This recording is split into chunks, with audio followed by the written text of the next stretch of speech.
Chronicles of the Brush. In the heart of Tokyo, where neon rivers flowed over concrete canyons, Kaito sketched the city's frantic pulse.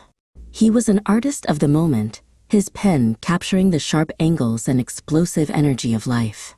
Suddenly, a strange stillness fell over a nearby skyscraper. Its vibrant digital billboard began to fade, the colors draining away like spilled water, leaving a patch of stark, unnatural white. A cold dread, sharp and unwelcome, pricked Kaito's senses. This was no power failure. This was an uncreation. He dropped his pen and unslung a long case from his back. From it, he pulled a single brush and a weighted scroll. "Let's see you handle this," he muttered, his focus narrowing to a single point. With 3 swift, slashing strokes upon the parchment, he painted a wolf. It was a creature of pure manga, all sharp lines, speed lines, and fierce energy. The ink leaped from the page, a 2-dimensional predator given life, and charged silently towards the spreading void. The ink wolf hit the edge of the whiteness and vanished.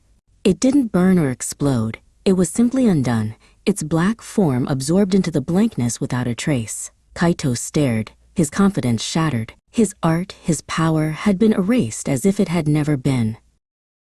In a serene soul gallery, Min Junryun was adding the final touches to a digital manhua piece on his tablet. His art was one of elegant lines and ethereal color. He felt the disturbance not as a sudden shock, but as a sour note in the harmony of the room. A priceless painting on the far wall was being eaten by the same creeping, colorless blight. Min Jun didn't hesitate. His stylus danced in the air, weaving threads of light. He drew a shield, not of ink, but of pure data and color.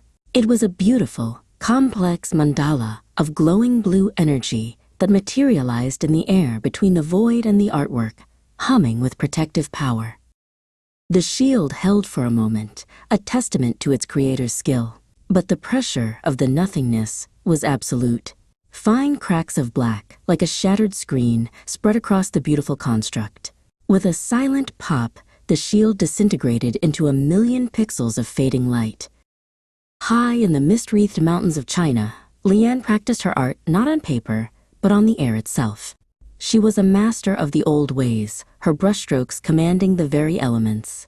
She felt the blank page as a profound emptiness, a tear in the spirit of the world. It was consuming a great, ancient mural on the monastery wall. Lian's expression hardened. She dipped her brush into a heavy stone inkwell and swept it across the courtyard stones. Her movements were a dance, powerful and fluid. From the wet stone, a magnificent dragon of ink and water rose, its form semi-transparent, its roar a whisper of wind and rain. It was a creature of pure manhua, a spirit given form. The ink dragon coiled and struck, a force of nature against the creeping void. But it was like water against a stone that feels no erosion. The dragon's immense energy was steadily siphoned away, its grand form thinning and fading. Lian watched with grim understanding. A single voice could not shout down this silence. As their individual efforts failed, a single, unifying vision bloomed in their minds.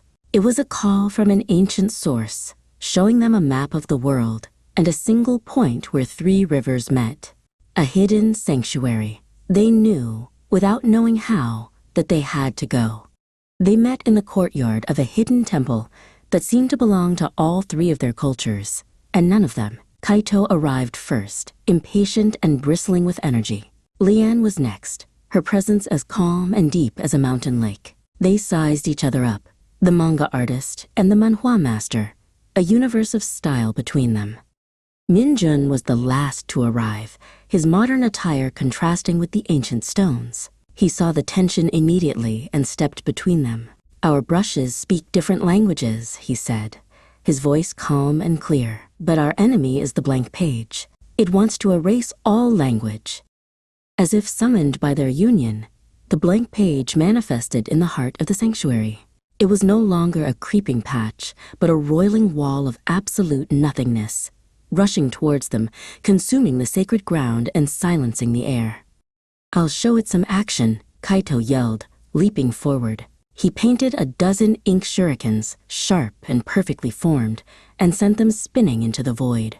Like his wolf, they were simply unmade, their existence nullified. Minjun tried next, creating a cage of brilliant, hard-like constructs, a beautiful and complex prison of manhua art. The void washed over it, and the cage shattered into a shower of useless, fading light, the artist thrown back by the feedback. Lian stood her ground, summoning a great ink-wash phoenix. The majestic bird, a creature of soul and tradition, dove into the whiteness.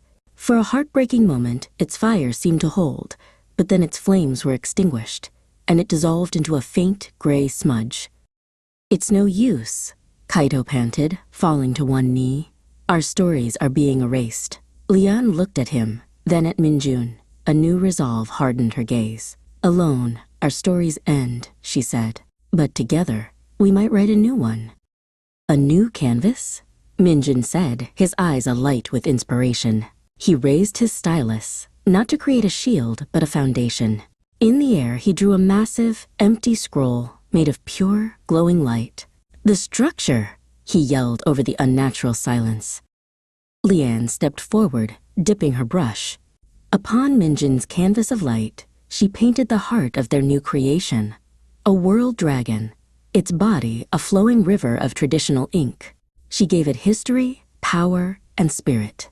"The soul," she declared. At the same time, Kaito dashed forward, his brush a blur. He added the final, crucial lines, the dragon's razor-sharp claws, its fiercely intelligent eyes, and the crackling manga energy that surrounded it. "The action," he roared. The three styles merged, creating a single, perfect being of story and light.